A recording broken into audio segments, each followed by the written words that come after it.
அணி டாஸ் வென்றிருக்கிறது.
தம்பிதான் சொன்னாரு.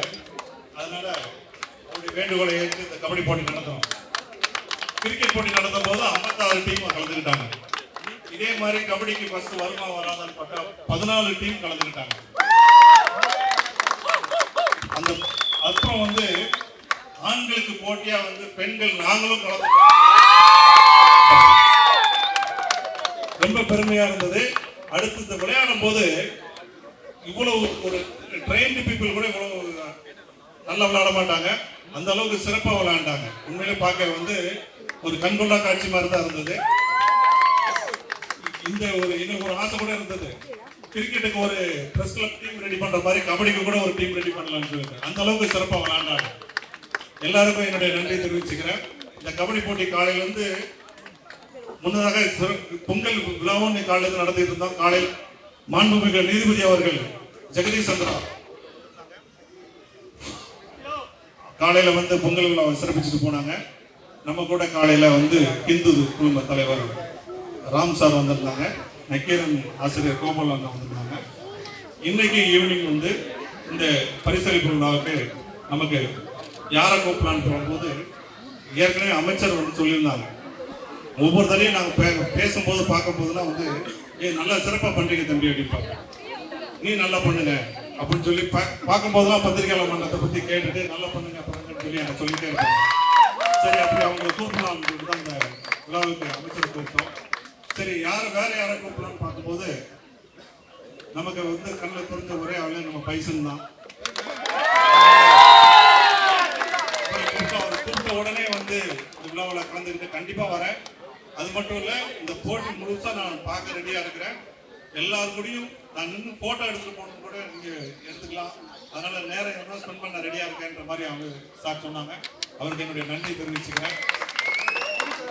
இந்த விழாவுக்கு பரிசுகள் வந்து நாங்கள் கொடுக்கலாம்னு பேசும்போது எவ்வளவு கொடுக்கலாம் அப்படின்னு சரி ஒரு 50,000 ஃபர்ஸ்ட் பிரைஸ் ஃபிக்ஸ் பண்ணோம். லேடிஸ்க்கு எவ்வளவு கொடுக்கலாம் அப்படின்னு பார்க்கும்போது ஃபர்ஸ்ட் டைம் வந்திருக்காங்க, அதனால அவங்களுக்கு நல்லாவே கொடுங்க அப்படின்னு சொல்லிட்டு ஃபர்ஸ்ட் பிரைஸ் அவங்களுக்கு ஒரு 20,000 கொடுங்க. ஒரு 2 டீம் தான் கலந்துருக்காங்க, இருந்தாலும் செகண்ட் பிரைஸ் அவங்களுக்கு ஒரு 10,000 கொடுங்க அப்படின்னு சொன்னாங்க. அது மட்டும் இல்ல, இந்த போட்டியில கலந்துக்கிட்ட கபடி விளையாண்ட எல்லாருக்குமே கொடுக்கணும்னு ஆசைப்பட்டு எல்லாருக்கும் ஒரு சிறிய பரிசு காத்திருக்கு. இதெல்லாம் வந்து நான் அமைச்சர்கிட்ட சொன்னேன், இப்ப இவ்வளவு சிறப்பா நடத்துறீங்க, ஏன் நீ ஏன் சொல்லக்கூடாது? நான் சொல்லியிருந்தா வந்து இன்னும் சிறப்பா நான் நீங்க பண்றதுக்கு நான் வந்து உதவியா இருந்திருப்பேன், இதெல்லாம் நீ என்கிட்ட சொல்ல மாட்டீங்களாப்பா அப்படின்னு சொல்லி கேட்டாங்க. உரிமையோடு கோச்சுக்கிட்டாங்க. அமைச்சருக்கு என்னுடைய நன்றியை தெரிவிச்சுக்கிறேன். இந்த விழா நடைபெற இடமே வந்து பொதுப்பணித்துறை கட்டுப்பாட்டில் தான் இருக்கு. அதனால வந்ததோட அமைச்சர்கிட்ட வந்து நான் வந்து அமைச்சர் வீட்டுக்கு போவேன், அடிக்கடி போவேன். அதுக்கு ஒரு காரணம் வந்து இருக்குது, எங்க எம்டிக்கு அமைச்சர் வந்து ரொம்ப வேண்டியவங்க, அதனால நான் அடிக்கடி பேச வேண்டிய சூழ்நிலை வரும்போதெல்லாம் பத்திரிகையாளர்கள் யாராவது ஒருத்தர் 2 பேர் அவங்க கூட இருப்பாங்க. நான் ஏதாவது ஒரு சின்ன உதவி அவங்க வருவாங்க, அவங்க நான் தனியாக நின்றுக்குவேன், அமைச்சரை பார்த்துட்டு அந்த ஹெல்ப் வாங்கிட்டு போவாங்க. யாருக்குமே கேட்பேன் நான், அப்போ அமைச்சர் ஏதாவது ஹெல்ப் பண்ண இல்லை பண்ணி கொடுத்துட்டாங்க. எல்லாருமே தன்னுடைய உறவினர்களுக்காக ஏதாவது ஒரு வகையில் அமைச்சரை கேட்கும் போது அமைச்சர் ஹெல்ப் பண்ணிட்டு இருக்காங்க. அது ஒரு டிரான்ஸ்ஃபர் ஏதோ ஒன்று அவர் டிபார்ட்மெண்ட்ல பண்ணிட்டு இருக்கிறாங்க. வேலையை கடைசி அந்த அளவுக்கு அமைச்சர் வந்து நம்ம கூட பத்திரிகையாளர்களுக்காக உறுதுணையாக இருந்தாங்க. அது இதெல்லாம் எதுக்கு சொல்றேன் அப்படின்னா, பக்கத்துல ஒரு இடம் இருக்குது, அந்த இடம் வந்து பொதுப்பணித்துறை கட்டுப்பாட்டில் இருக்கு. அந்த இடத்தையும் அமைச்சர் வந்து எங்களுக்கு வாங்கி தரணும்னு சொல்லிட்டு ஒரு வேண்டுகோள் வச்சு அமைச்சர் விழாவுக்கு வந்ததுக்கு நன்றி தெரிவித்து வருக என வரவேற்கிறேன். அதோட இந்த விழாவை சிறப்பிக்கிறதுக்காக நம்முடைய அனைத்து யூனியனும் நம்ம கூட வந்திருக்கிறாங்க. எல்லா யூனியனுடைய தலைவர்களுக்கும் என்னுடைய நன்றியை ஒருமுறை தெரிவித்து நன்றி, வணக்கம். இந்த பத்திரிகையாளர் மன்றத்தை பொறுத்த வரைக்கும் தொடக்கத்துல வெறும் 500-600 பேர் இருந்த உறுப்பினர்கள் பட்டியல் இன்னைக்கு 3000ஆக பெருசா இருக்கு. அதுக்கு ஏற்றாற்போல் இடம் அடுத்து ஒரு பெரிய கிரிக்கெட் போட்டிய இந்த வளாகத்துக்குள்ளே நடத்துற அளவுக்கு இடம் பின்னாடி இருக்கு. கருத்தில் கொண்டு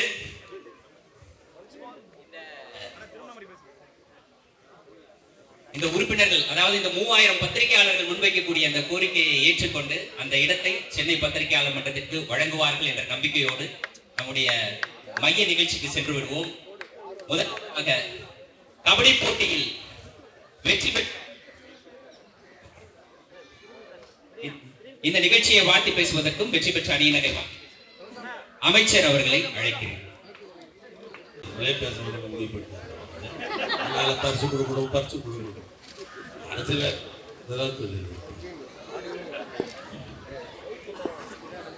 சென்னை பத்திரிகையாளர் சங்கத்தினுடைய நிர்வாகிகள் தலைவர் சுரேஷ் வேதநாயகன் அவர்களே, பொதுச் செயலாளர் ஆசிப் அவர்களே, துணைத் தலைவர் மதன் அவர்களே, பாரதி அவர்களே, பொருளாளர் மணிகண்டன் அவர்களே, உறுப்பினர் பெருமக்கள் ஸ்டாலின், பழனி, அகிலா, கவாஸ்கர், பிரியன் போன்ற உறுப்பினர்களே, இதோட நிகழ்ச்சியில கலந்து கொண்டிருக்கிற வர்த்தகனினுடைய அதனுடைய செயலாளர் என்னுடைய இனிமேல் சகோதரர் மாணிக்கம் அவர்களே, என்னுடைய நீண்ட நாள் நண்பருமான நம்முடைய திரைக்கலைஞர் திரு விக்ரம் அவர்களே, நம்முடைய அறிவித்தல்வி சிவி ரவிலா பார்மா எம்டி அவர்களே, நிகழ்ச்சியிலே கலந்து கொண்டிருக்கிற இந்த பத்திரிகையாளர் மன்றம் சங்கம் வளர்ச்சி பெற வேண்டும் என்பதற்காக அல்லும் பகலும் அயராது உழைத்துக் கொண்டிருக்கிற நம்முடைய உறுப்பினர் பெருமக்களே, நிகழ்ச்சியை பெருமை சேர்ப்பதற்காக வழி கொண்டிருக்கிற பல்வேறு சங்கத்தினுடைய நண்பர்கள், உழைக்கும் பத்திரிகையாளர் சங்கம், தென்னிந்திய பத்திரிகையாளர் சங்கம், சென்னை பத்திரிகையாளர் சங்கம், எம்ஏஜி பத்திரிகையாளர் சங்கம் ஆகிய சங்கங்களை சார்ந்த அவருடைய நிர்வாக பெருமக்களே, இந்த 14 குழுக்களாக தன்னை இணைத்துக் கொண்டு அதே நேரத்தில் உங்களுக்கு நாங்களும் சகாராக இருக்கிறோம் என்று இந்த விளையாட்டுடைய வீராங்கனையாக 2 கொஞ்சம் ஒரு 5 நிமிஷம் இதில் கலந்து கொண்டு அனைவரும் மகிழத்தக்க அளவுக்கு இந்த போட்டி ஆரோக்கியமாக நடைபெற்றிருக்கிறது. ஒரு செய்தியை சொன்னோம் என்று சொன்னால் நாட்டுக்கு கொண்டு பறைசாற்றுவது தான் நம்முடைய பத்திரிகையாளர்கள். எனவே எத்தனையோ நிகழ்ச்சியில எங்களுக்கு கலந்து கொள்கிற வாய்ப்பு கிடைத்தாலும் கூட நாட்டுக்கு செய்தியை கொண்டு சேர்க்கிற பத்திரிகையை சேர்ந்த நம்முடைய அருமை சகோதரர்களோடு இணைந்து இந்த நிகழ்ச்சியில கலந்து கொள்வதிலே நான் உள்ளபடியே மட்டற்ற மகிழ்ச்சி அடைகிறேன், பெருமைப்படுகிறேன். இங்க வந்த உடனே எனக்கு என்ன நினைவு வந்ததுன்னு சொன்னால், இந்த விளையாட்டுக்கு இன்றைக்கு இந்த மாநில அரசாங்கம் எந்த அளவுக்கு முக்கியத்துவம் தருகிறது என்று அந்தந்த விளையாட்டை கற்றுக்கொண்டு போட்டியில கலந்து கொள்ள நண்பர்களுக்கெல்லாம் தெரியும். இன்னும் சொல்ல போனால் தமிழ்நாட்டுடைய முதலமைச்சர் அவர்கள் இந்த திராவிட மாடல் ஆட்சி என்ற ஒரு ஆட்சி அமைந்த உடனேயே விளையாட்டுத்துறைக்காக நிதிநிலை அறிக்கையில நாம் எண்ணுகிற அளவை விட அதிகமான நிதிநிலையை பணம் ஒதுக்குகிறார். இன்னும் சொல்ல போனால் அதனுடைய விளையாட்டுத்துறையுடைய அமைச்சராக இன்றைக்கு துணை முதலமைச்சராக இருக்கிற மாண்புமிகு அன்பிற்குரிய தம்பி உதயா அவர்கள் பொறுப்பேற்ற உடனேயே இன்னைக்கு இந்தியாவுக்கே தலைநகர் எது என்று சொன்னால் தமிழ்நாடு தான் விளையாட்டுக்கே தலைநகர் என்கிற நிலை மாறி இருக்கிறது. இந்த வார்த்தை ஜாலத்துக்காகலாம் இல்லை. செஸ் காம்படிஷன் ஒன்று வேர்ல்டுல ஒன்று, அது டெல்லிக்கு போறதா இருந்தது.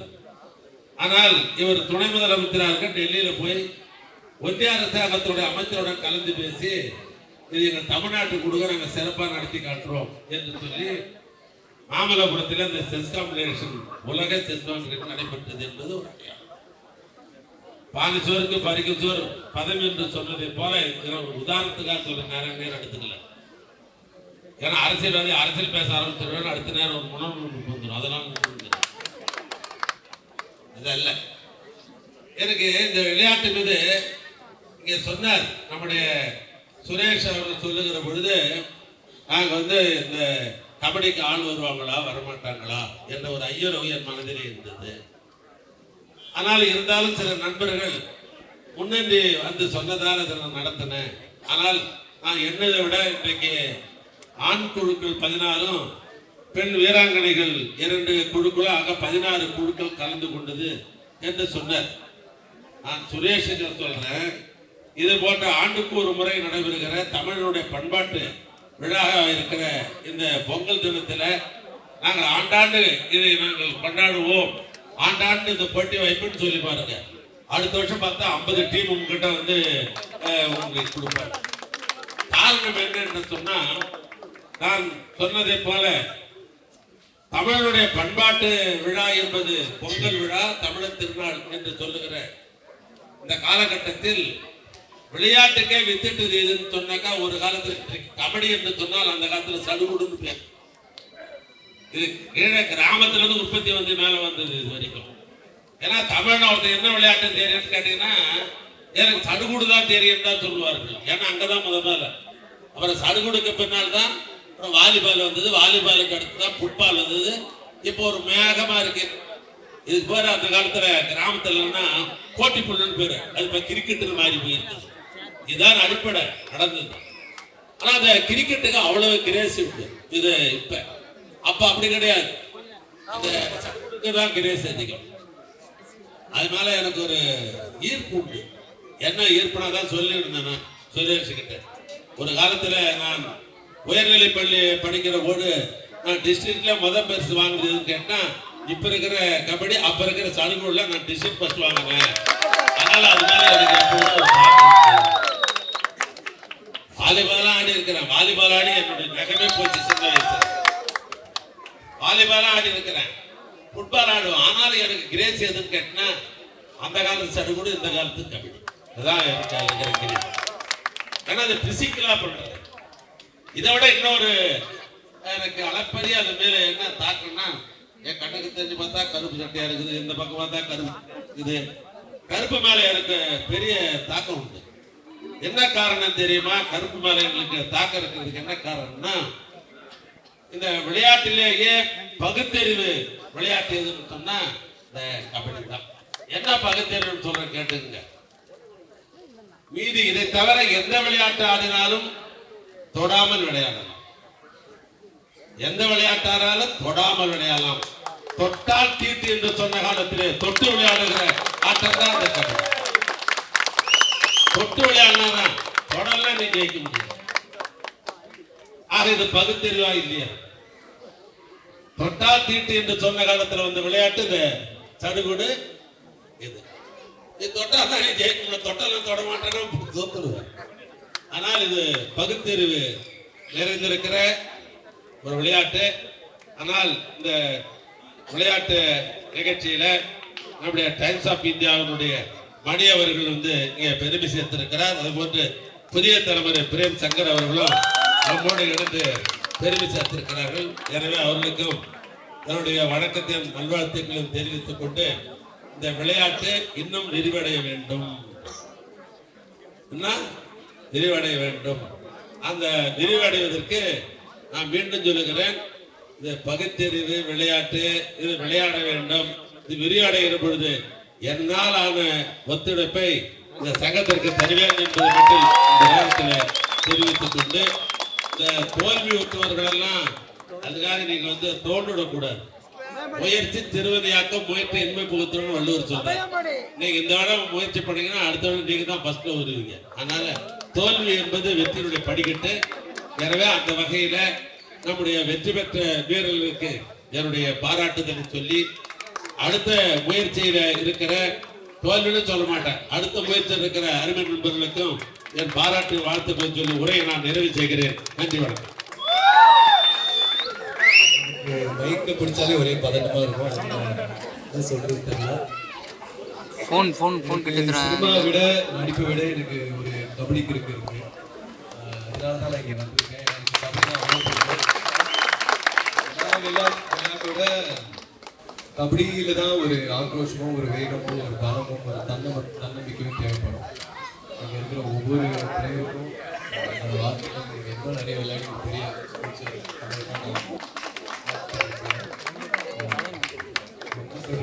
கூப்பிட்டதுக்காக ரொம்ப நன்றி சுரேஷ். இது மாதிரி நிறைய ஃபங்க்ஷன்ஸ் நடத்துகிறோம். நீங்கள் கூப்பிடுங்க, நான் கண்டிப்பாக வரேன்.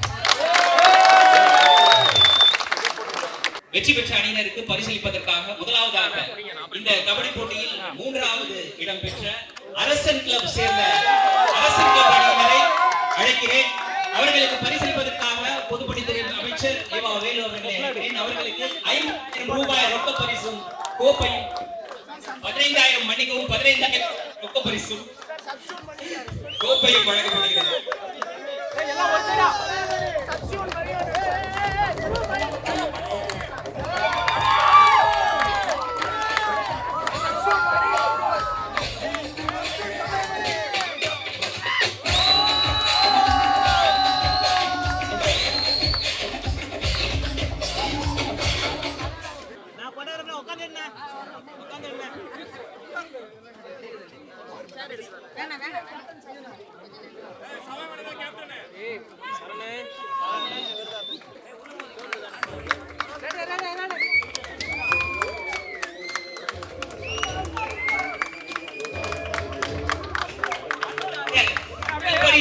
வெற்றி பெற்ற தினகரன் அணியினரை அழைக்கிறேன். அவர்களுக்கு ரொக்க பரிசும் கோப்பையும் வழங்குவதற்காக மாண்புமிகு அமைச்சர்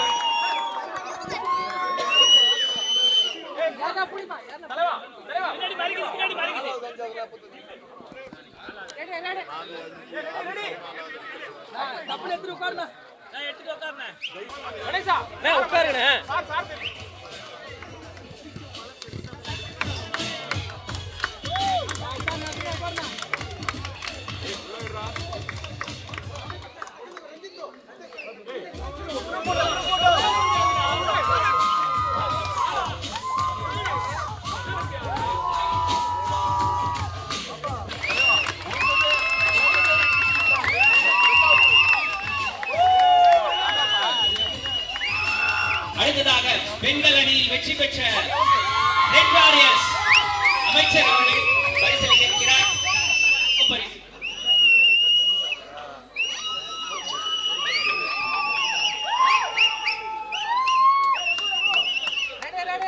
வேணாம், வேணாம், வேணாம்.